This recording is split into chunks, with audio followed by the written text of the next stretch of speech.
poin rapat kemarin juga menyepakati Satgas akan melakukan inventarisasi perbuatan hukum yang ditengarai berdampak pada pertanggungjawaban pidana. Nah, ini sekarang sedang berproses untuk ditindaklanjuti.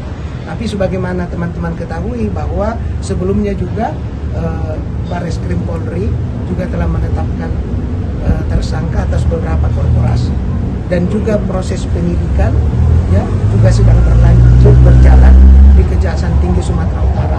Ya, ini kita harapkan bisa memberikan informasi dan penjelasan terhadap kinerja berkaitan dengan pencabutan perizinan berusaha dari 28 korporasi tadi. Lanjut. Ada kemarin yang PLTA yang memiliki unsur tenaga China itu katanya dia minta audit ulang. Itu seperti apa, Pak? Ya, inilah menjadi bagian dari yang kami katakan tadi. Karena kan ke-28 korporasi ini memiliki karakteristik bisnis, usaha, perizinan yang beraneka ragam, tidak satu kan. Nah, karena itu akan dikoordinasikan dengan baik oleh kementerian sektoral terkait. Misalnya berkaitan dengan pertanyaan Mbak tadi, tentu itu ranahnya ada di Kementerian Energi dan Sumber Daya Mineral. Karena tentu saja berkaitan dengan apa yang ditanyakan tadi itu akan menjadi bagian dari yang ditindaklanjuti penyelesaiannya, karena karakteristik korporasinya ya tidak satu. Sebagaimana tadi saya sudah sampaikan, ada yang berkaitan dengan Kementerian Kehutanan, Kementerian SDM, Kementerian Pertanian, lalu ada satu dengan pemerintah Provinsi Aceh.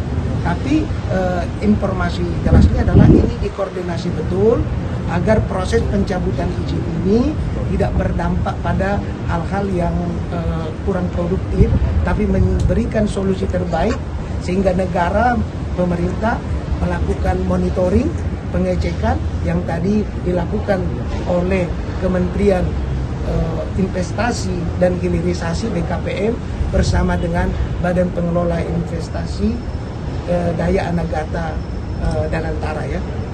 Pak, ada kemungkinan perusahaan lain apa yang dicabut izinnya? Ya, coba. Ya, gimana? Kalau kemungkinan putusan pencabutan ini digugat ke PT UN atau ke arbitrase dari pemerintah gimana? Ya, itu kan konsekuensi dari segala kemungkinan. Nah, pemerintah cukup siap ya, sebab langkah-langkah penegakan hukum itu adalah bagian dari pertanggungjawaban konstitusional ya oleh siapapun.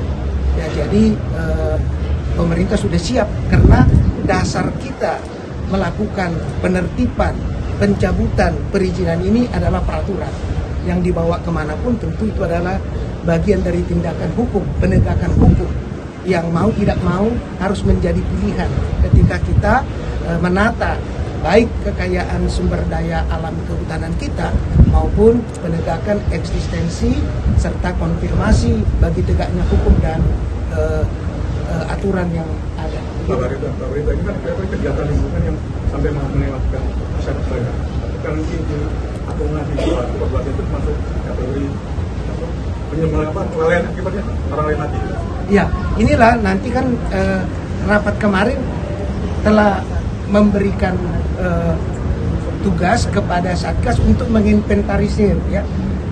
Pengumuman dan pencabutan perizinan usaha itu administratif.